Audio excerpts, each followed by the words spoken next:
dukomeje kukwifuriza kugira weekend nziza cyane. Ikinyamakuru AS mu gihugu cya Espagne kikaba cyaganiriye na Toni Kroos, hanyuma abatangariza ko yifuza kurangiriza kariyeri ye mu ikipe ya Madrid. Uyu musore akaba kandi avuga ati rwose urebye igihe mazanga namaze kuba mu Espanyol. AS kandi ikaba yaganiriye na Ander Herrera akaba yatangaje ibintu byinshi cyane, ndetse bamubajije kuba Neymar na Mbappe basohoka mu ikipe ya Paris Saint-Germain.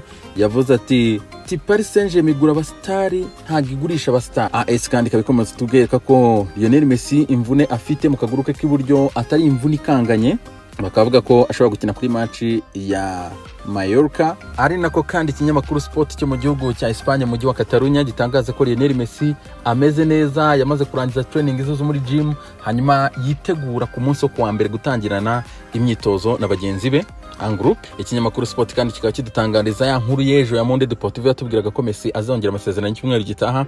Akaba rero iki kinyamakuru kirambura cyane kurushaho kivuga ko papa wa Lionel Messi agomba kwicarana n'abayobozi b'ikipe ya Barcelona mu cyumweru gitaha, hanyuma bakaganira ku bijyanye n'ibyo uyu muhungu agomba kuba yongera amasezerano. Mbitsa ko Messi amasezerano yagomba kurangira muri Barcelona mu kwa gatandatu umwaka utaha 2021.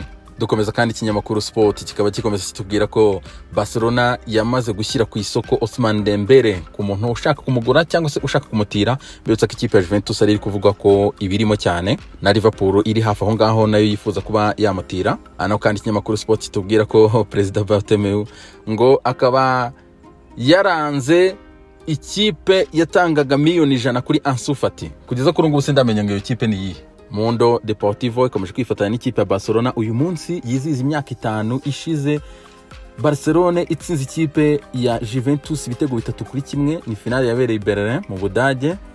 Hanyuma bakaba baganiriye n'umutoza wayitozaga icyo gihe Luis Enrique bakaba bamaje ati nakahe gashya kabaye muri la finale. Akaba yavuze ko ati nageze kuri hoteli ati nkibaza ikintu ndi bubwira abakinyi banje, ati tunanje tumaze kwicara twese dutuje, ati narababajije ngo ni ikihe kintu kibi mutekereza ko cyabaho kuri iyi finale. Xavi ndetse na Dani Alves baramubwiye ati nukutagirira icyizere umutoza no kutagira icyizere style y'umukino tugiye gukina. Luis Enrique yasababwira ngo ikintu kibi cyakubaho kuri iyi finale ni uguhura n'ikipe ya Barcelona ati ifite ubusatirizi bwa Suarez, Neymar na Messi, ifite Iniesta na Busquets, ifite Xavi, ifite defense ya Mascherano na Dani Alves. Aravuga ati yo niyo cyo kintu cya mbere kibi wahura nacyo kuri iyi finale. Ngo baraturutse bose baraseka kabisa, yari ambiance. La Gazzetta dello Sport ikabitubwira ko Lautaro na Inter de Milan batangiye gusezeranaho. Ni nyuma yuko Antonio Conte umutoza w'ikipe ya Inter de Milan asa nkaho ngo mu mutima we no mu bwenge no mu bintu byose yamaze no muri plan zose afite yamaze kubona ko atagifite Lautaro Martinez. Ibyo atekereza byose ari kubikora nta Lautaro Martinez rwose atekereza. Ari nako kandi umutoza w'ikipe ya Inter de Milan yifuza ko kabisa ikipe ye yagaruka kuri track yo gushaka iki gikombe cya champion muri minsi ya nyuma. Ari nako kandi Lautaro Martinez ngo nawe ku ruhande rwe n'abamuhagarariye barifuza ko baba ba professionnel muri iki kintu, ntivumure ku ikipe ya Inter de Milan, ntashaka kwerekana ko ashaka kugenda ahubwo agakiniza match za nyuma ari concentré. Ari nako kandi ikinyamakuru Corriere dello Sport nacyo gikomereza kuri iyi nkuru kitubwira ko Inter de Milan yamaze na Barcelona zamaze gusobanura neza ibya Toro nkuko bakunda kumwita Lautaro Martinez. Akaba rero bavuga ko Lautaro Martinez agomba kujya mu ikipe ya Barcelona harimo miliyoni 70, hanyuma hakongeraho na Junior Firpo, hanyuma ikipe y'abanywanyi ya Barcelona ikamutwara rwose, kandi amakipe yombi ngarasa nkaho amaze kumvikana kuri iyi deal. La Gazzetta dello Sport ikabikomeza itubwira ko urukundo hagati ya Brescia na Balotelli rwamaze kurangira nyuma yuko amaze rwose gusiba imyitozo myinshi y'ikipe ya Brescia. Akaba Mario Balotelli ibye n'ikipe ya Brescia bishobora kuba biri burangirire mu rukiko. Anako kandi La Gazzetta dello Sport itubwira ko ikipe ya Juventus igarutse kuri stade yabo, abakinyi bangiye kugaruka gukorera imyitozo ku kibuga cyabo rwose kuri Juve Stadium. Hari hashize iminsi 89 badakandagira muri stade yabo, ariko bakagarutse ku munsi w'ejo bishimye baseka, hanyuma bakaba ngo bifuza kandi kwakoresha attack ikomeye cyane kabisa muri iyi minsi yabo ya Douglas Costa, Dybala ndetse na Cristiano Ronaldo. Bishyize mu kinyamakuru Tutto Sport kikaba cyaraganiriye na Mathis de Ligt akaba atangaza ati Juve ikina umupira nifuzaga mu buzima.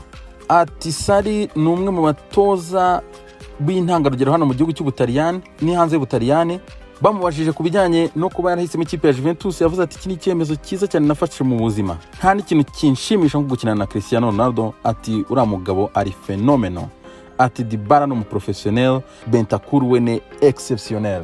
Akaba rero ngo yishimye mu ikipe ya Juventus, nta n'akanunu na kamwe kabisa ko kumva ko yava mu ikipe ya Juventus. Uwo ni Matthijs de Ligt, umusore w'umuholandi, umudefenseri mwiza cyane. Tuttosport ikaba kandi igaruka ko ku mugabo witwa Gravina, akaba yamaze gutangaza yuko mu gihugu cy'Ubutaliyani mu gihe haba icyari cyo cyose cyatuma shampiyona ihagarara, nta relegation nimwe yazabaho, nta kipe nimwe yazamanuka mu cyiciro cya kabiri, kandi amakipe akaba amaze kubyumvikanaho. Ari nako kandi iki kinyamakuru cyahise cyunga muri inkuru kivuga ati nta numwe uzamanuka mu cyiciro cya kabiri. Mu gihe rero shampiyona hagarira hanga kabisa amakipe 16 akina Serie A muri 2016 yamaze kwemeza yuko nta kipe yamanuka rwose. Iki cyemezo rero gisigaye cyanyuma, ijambo rya nyuma rikaba rifitwe na federation, ariko amakipe arashaka kubyumvikanaho kare mu buryo haba impinduka yari yose nta kipe nimwe yamanuka mu gihugu cy'Ubutaliyani.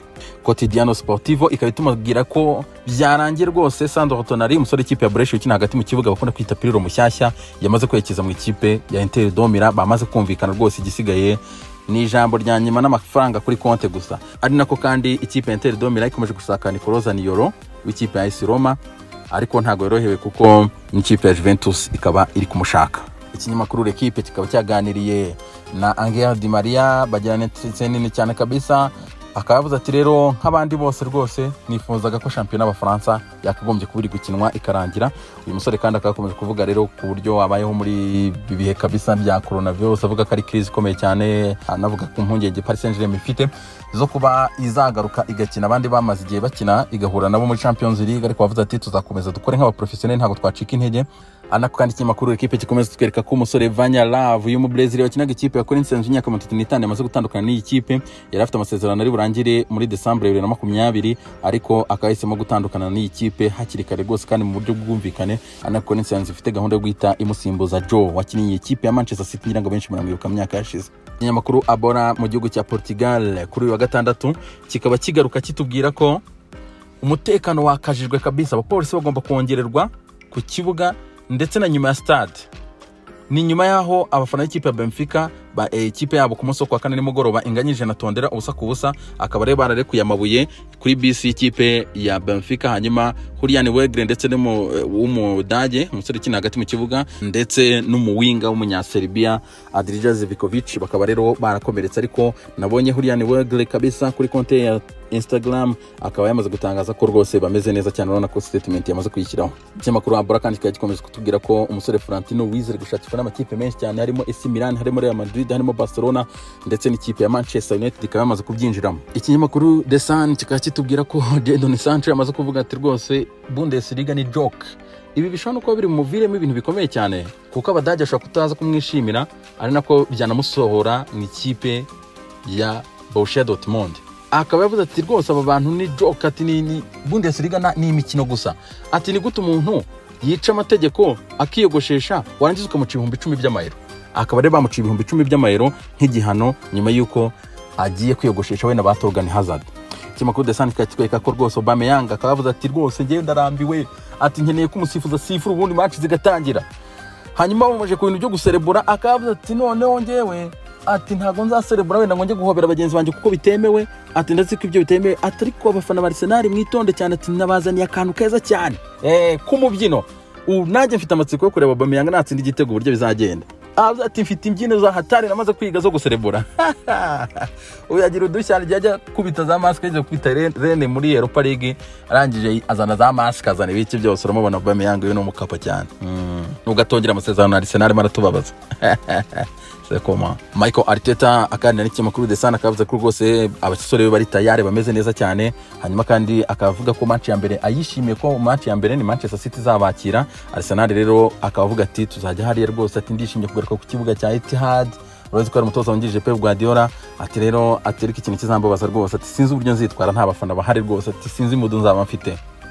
Arsenal kandi ikinyamakuru The Sun kitubwira ko yamaze gutegura match ebyiri za gishuti harimo match ya Charlton ndetse n'ikipe ya Brentford ikayifuza gukina nazo rero muri kimwe kigiye kuza mu mikino ya gishuti yafasha kwitegura. Nako kandi Pep Guardiola agiye gushyiraho Juan Manuel Lillo akaba umugabo w'imyaka 54. Uyu mugabo rero akaba yaratoje amakipe 17 n'umusaza wiberaga mu gihugu cy'Ubushinwa niho batozaga ndetse yamaze no gusezera ikipe ye, akaba agiye kuza rero kuba umutoza wungirije mu ikipe ya Manchester City. Pep Guardiola uyu nguyu akara mutanzi mu batoza banemera mu buzima. Umutoza wa mbere nemera ni Johan Cruyff, umutoza wa kabiri akaba ari Arsene Wenger, umutoza wa gatatu Marcelo Bielsa ndetse n'undi mutoza nemere akaba ari Juan Manuel Lillo. Uyu mugabo w'imyaka 54 rero akarigiye kungiriza Pep Guardiola mu ikipe ya Manchester City. Ari nako kandi ikinyamakuru The Sun cyaganiriye na Sporting Director w'ikipe ya Bayern Leverkusen akitwa Simon Rolfes, akaba yamaze gutangaza ko Kai Havertz afite contract ya 2022 yuko amakipe menshi amushaka babizi kandi nta pressure bafite yo kumugurisha niba tabona price